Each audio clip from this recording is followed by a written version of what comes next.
people who have graduated and who have moved on to talk a little bit about how camp has impacted their lives.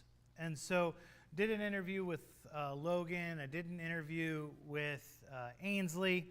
I had a few other interviews lined up. Well, Logan and I's interview took about half an hour. And so Aiden and I began to talk. And we're like, well, that's almost good just by itself. And then we can use the other interviews for the future. So you can look forward to that. We've got Ainsley's in the can already, and we will be getting a few other ones from people who have graduated on through. But I really appreciated what Logan had to say, and I felt like Logan's interview was representative of many people's camps experience and is really a compelling story. And so when we had the technical difficulties tonight, I was like, hey, you up for it? And of course, he's game. So it feels like we've been here before. Yeah. Thank you for doing this with me. No problem. Let's see if I can remember what exactly I said. No pressure, you know. They don't know what you said. That's right. Just me and you talking. Are you on? I believe so. Cool. We good back there? Okay. Okay. All right. So I'll lead off with the same question. What got you connected to Montana Youth Camp? Sure. I had started doing fellowship in 2013 or maybe 2012, kind of just kind of where I had been not necessarily plugged in, but attending before that. And so when I heard that there was a youth camp over the summer, I'm like, oh man, I really want to go because the F&F group is really amazing and I actually feel connected to these people. I had gone to Miracle Camp with Crossroads for maybe 3 or 4 years in a row, and you know, it's a nice place. It's a nice campground, but it's kind of a very lukewarm experience. And so, you know, my parents really wanted to send me there, but I was kind of over it. I wanted something different. So when I heard that NYC was an option, I was like, hey, let's do this. Yeah, absolutely. And I remember heading into camp itself. You came one Friday, and I don't know if you had been gone or kind of what the situation was, but I remember that you found out about camp and plans were already being made. So tell me about that from... Sure. Yeah. I don't even remember how close the deadline was, but I believe when I we feel talked like- Friday, it was like a week. Yeah, I feel like we were a week away from leaving. Yeah. So it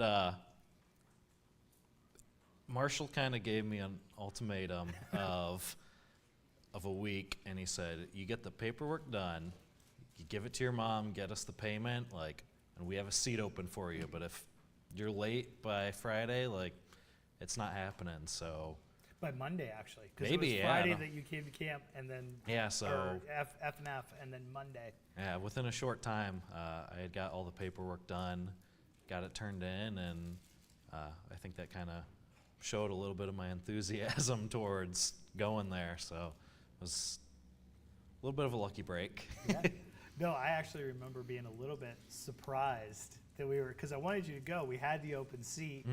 I wanted the seat to be used, but then, you know, the paperwork, you know, I was studying. I think I might have even been studying with David that day when I think it was your mom dropped the paperwork off and had everything that we needed, and away we went. Yeah. So then take me through the leaving for camp, headed out there. What was that like as a first-time camper? It was definitely different because it was the first long trip I'd ever done like that. I've never done anything over 24 hours, and that was the first. And were you 15? I was 15 at the time, so that was a big kind of like culture shock. At the time, we only had the 2 minivans, so I think there was 10 campers. I remember David, Roby, Tyler Smith, Alan Willis, Jalen Towers. So there was a good group. I had been stuck in one of the other cars, not with you or Brenna, but like halfway through the drive, Chris Gorsuch had I don't know, you got angry and you're like, nope, we're kicking you out. So I got to join your van, and it was kind of the party van where you guys were blaring music. We're doing sing-alongs at 3 in the morning. That's stuff that doesn't happen nearly as much anymore, but it definitely is a memorable experience. That was more fun then. Yeah, exactly. Yeah, for sure. So then we get out to Billings. I can't remember. Did we go to the Rims that year? Oh, I think we did. Yeah. So one of the things that we do when we get there is, I don't remember the order of events, but we checked out the Rims, which is Billings is kind of in a big, I don't know if you want to say canyon, but it's surrounded by mountains. If the city's down here, there's mountains up here that you can go up to and kind of look over the whole city, and that was a neat adventure. I remember there's a lot of pictures taken of those years. But then after that, we hang out with the Billing congregation and their Friday Night Fellowship group, and we typically play Ultimate Frisbee in the park there, and they get pizza, and so that's kind of a nice way to wind down after the trip, and also get you excited for what's coming next. And then, so that's Saturday night. Sunday morning, we go to assembly with Billings, and that was also a different experience for me too, because I don't think I had been attending here Right. at all yet. So Right. It's really nice as they throw a huge potluck for everybody. So you're not starving going into camp. If anybody has been out to Avon, Montana, and our old campground, it's not very nice. It's A-frame cabins, and that's about it. And when I looked at it, I was kind of like, what did I just sign myself up for? Because I've been to Miracle Camp, and it had a lot of like a big cafeteria with air conditioning, zip lines, a beach with one of those big inflatable things you jump off and you launch the other person. So it was a very different experience kind of walking into that. Yeah, for sure. So appreciate you bringing that out about meeting with Billings too, because one of the things that I've seen over the years is that it's really nice that kids, first-time campers such as yourself there in 2013, you know the people that we come out with really well 24 hours afterwards. But then you also know another group of people that you just played Frisbee with the night before, or basketball, or whatever it is that year. You get to know those kids, so there's some more familiar faces at camp as well. So 2013, we're at Avon. Your first year of camp. Break that experience of the camp week down for me. Sure. What exactly are you looking for? Just Sure. So I know that, like, when we talked about in the interview, I had forgotten that I was one of your cabin dads. Okay, yeah. But I think the question that I said was that I know that your cabin dads had a big influence. Because painting to kickball, or I think the one year I had cards with Brenna, so that was kind of fun. A lot of time there's time set aside for you to remember. Where I was at kind of in my life was kind of questioning faith and not really having a good reason to believe like I did, but I couldn't give any reason why.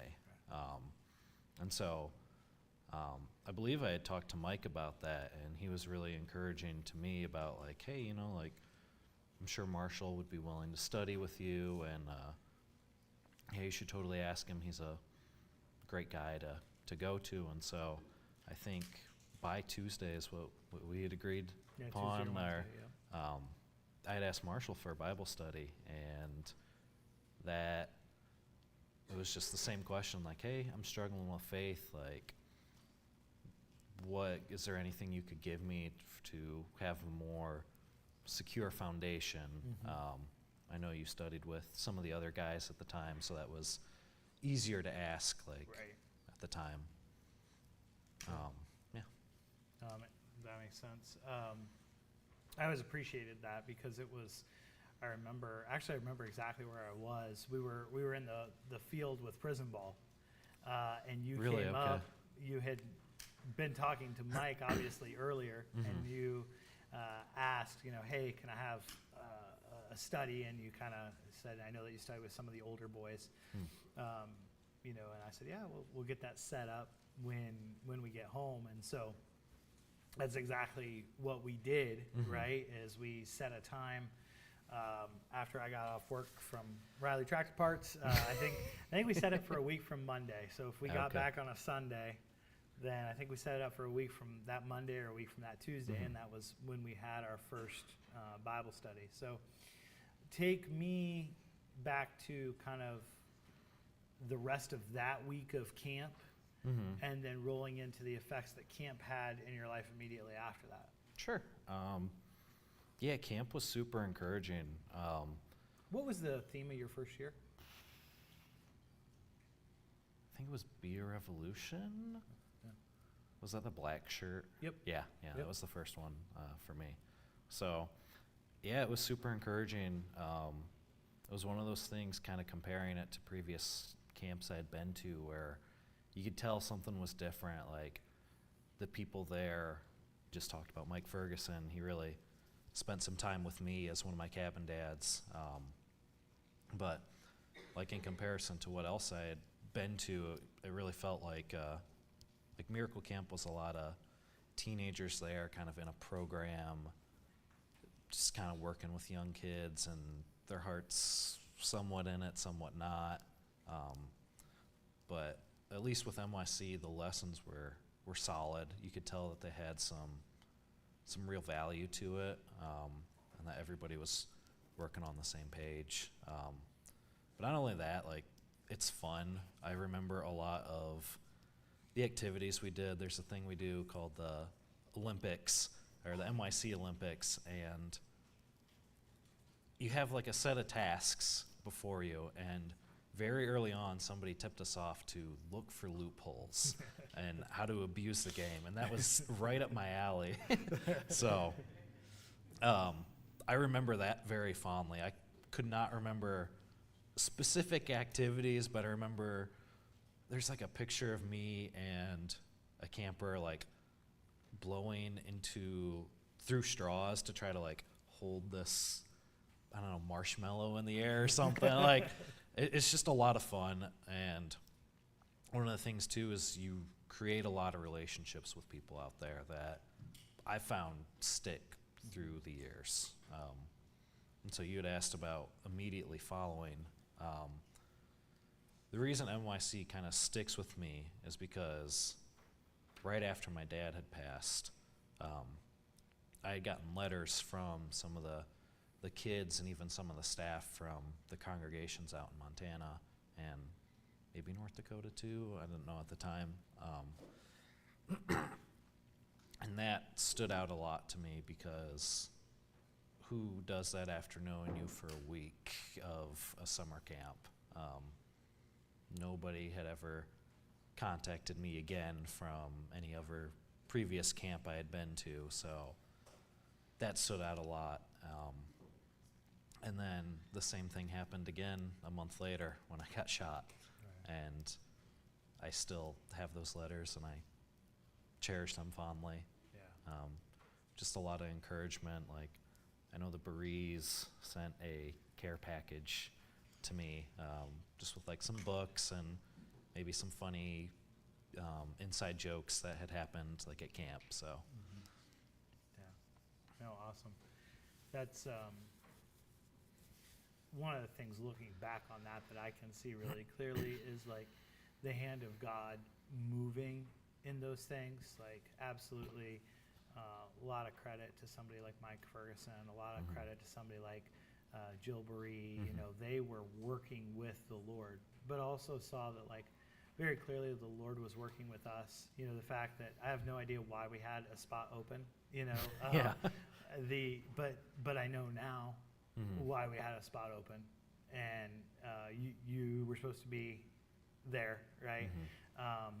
And you had reminded me, I'd forgotten, but you had reminded me that that was the year of the wreck, which I totally forgot, right? Pretty sure that was the Towers, Yeah. wasn't it? Thanks, guys.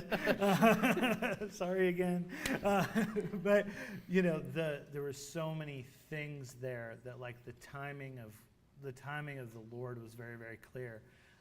Our first study was the day that your dad had his heart attack, and he hadn't passed yet. And I remember hearing about it and, like, sending my condolences. And I can't remember. I think it was your mom that I was talking to. I can't remember. I'm like, okay, well, we're good. I'll be praying. And she was like, no, he wants to study. I was like, okay, I'll pick him up, right? And then we ended up going to the hospital together. And it's like, well, the Lord knew, right? Like, he didn't cause any of those bad things to happen, but the Lord knew. And the Lord was setting up those things from a timing perspective. And I just appreciate the hand of the Lord and the wisdom of the Lord in that. I also remember you talked about that fateful Sunday and with your mom, and then I remember you were at Friday night fellowship the following Friday. So you were released from the hospital on Wednesday, and you were at fellowship that Friday because that's where you wanted to be, right? You cared about those real connections. You could see through kind of what was on the surface, and you could see what was real and those things out. So that was just year one of camp. Yeah. And so, you know, obviously our relationship grew, and you like, there's no debate about this. You were at fellowship very, very, very consistently. Only time you ever missed is when you were in band and had to play on Friday nights for, you know, 5 football. I don't know if did you just do home or home and away? I can't remember. No, it was home and away. Okay, so 10 weeks a year. Yeah. And you were. It kind of stood out to me more after everything that had happened. People came up, people remembered who I was, but too. But also, I had this mentality that I'm like, I'm a veteran, I've been through this before. And I don't know why that stuck out to me so much then, but it probably had a lot to do with everything that had happened. Kind of was nice to have been through the thing before to maybe make more opportunity of it, maybe try harder. The third year does not stand out to me a whole lot. I don't know why, harder to remember, but my last year was definitely, it had a different impact. That had been more on a point where I was in a leadership role, kind of in F&F. And so I tried to carry that to Montana Youth Camp as well with me. Some things that stood out that year was that we had gotten so big that our bedding arrangements had to change. Before, it was one cabin fit all the boys just in 4 different rooms. This time it had to be, they put boys cabin 1 above the kitchen and cots. So we were stretching the limit of what that campground could do. Right. One of the other things was I kind of pushed myself to get all the verses done that year. Actually, more you pushed me, because I remember one of the last couple days, I'm like, you know, I've only got 2 or 3 like left. It's not a big deal if I don't get them. And you're like, no, it is. Do it. And so by the last day, I had pushed through the last big verse and got them all done. So that was kind of an accomplishment that I was happy about. Yeah, if I remember correctly, you're super proud of yourself. Yeah. I was proud of you too. Another thing, I remember we didn't bring this up in the interview, but that was a weird year too, because I had to fly out. That's right. I forgot about that. So I didn't even get to go with our group, but I met you guys at camp. Yeah, because weren't you coming back from band trip? Yeah, and you guys band trip left to that Disney same- or something, Mhm, right? Yeah. Yep, that's right. That's right. I had forgotten all about that. Yeah. I couldn't remember either. I was just thinking. I honestly don't remember one way or another. Did you have a camper devotion that year? I did, yeah. Yeah. I okay. forgot about that. Yeah, I seriously couldn't remember. I was like, that sounds right, but so yeah, because I remember taking a lot of leadership roles and a lot of different ways with that year of camp. And like you said, some of the guys that you had gone with, they were a couple years older. Yeah. And so there was a next generation that you were really kind of impacting and influencing and giving a camper devotion and getting all of your scriptures memorized and those sorts of things. I can't remember. Was Liam there with us? I believe so. Was that your first year at camp, Liam? His last year? It was your second year? Okay, The but one you with- would be the only one here, right?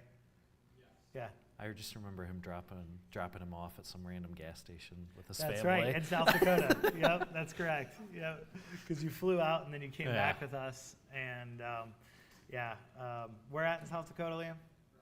That's right. Yeah. Yep. I remember the gas station well. And so then your story with MYC wasn't done because, it was your desire to come back and to be able to give back some. So talk about like what motivated that, and then talk about that experience a little bit. Sure. Coming back as staff had always been something that I had wanted to do right after the last year.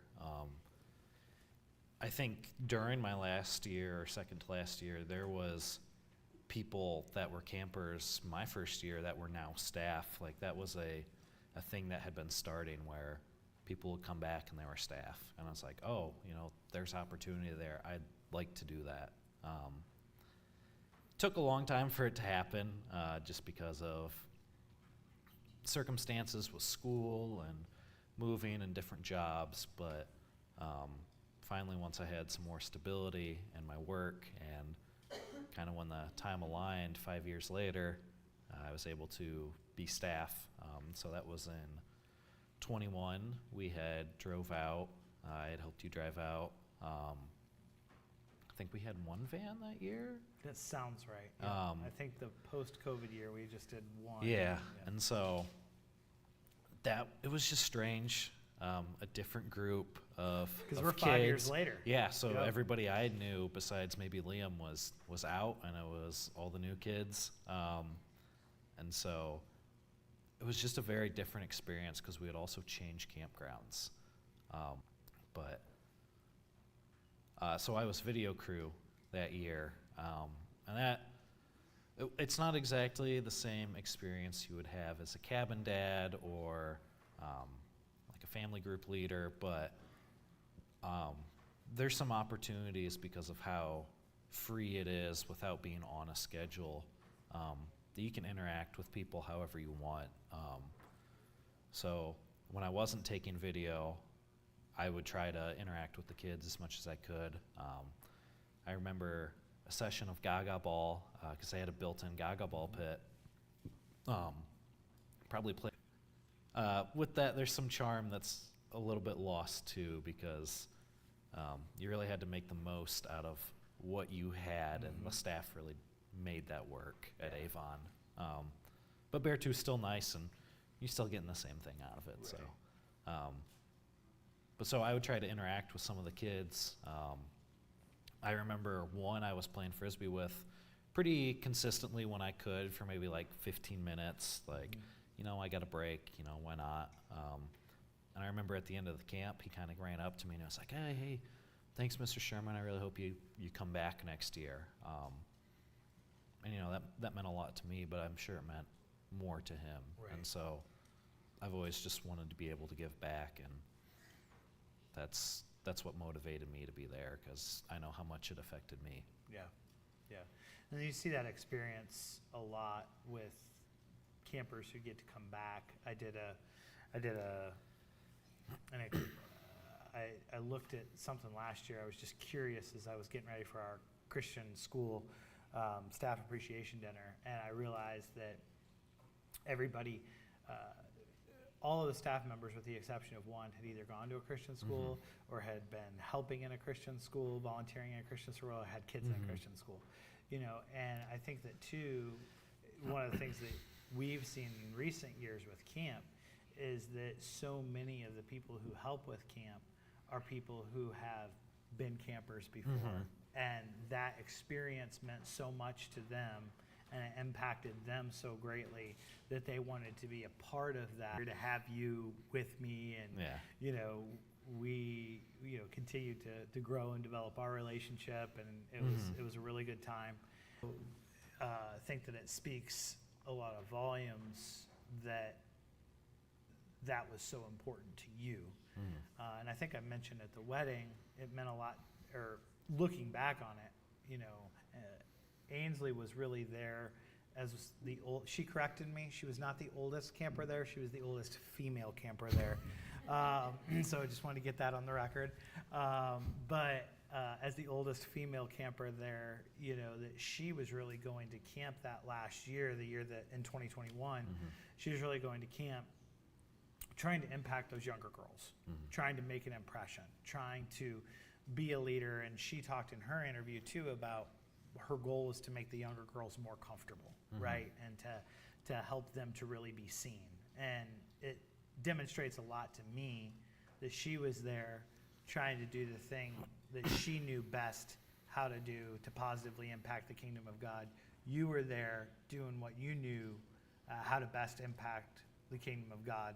And then that's where things got started between the two of you. Yeah. And so, again, I think that's a demonstration of how things should go in the Lord's church, and so I appreciated that. Well, we've got a few campers, in the audience here. Any words of wisdom from a graduate that you have to share with them, or? I think what we had talked about was just really make the most of the opportunity. It was so quiet. Disappointing. You guys didn't talk. There wasn't any screaming or singing. That's not what the car ride's about, man. It's about having fun and driving them insane and sneezing on your arm. That's true. You did do that. I remember that very clearly. So, yeah, enjoy it.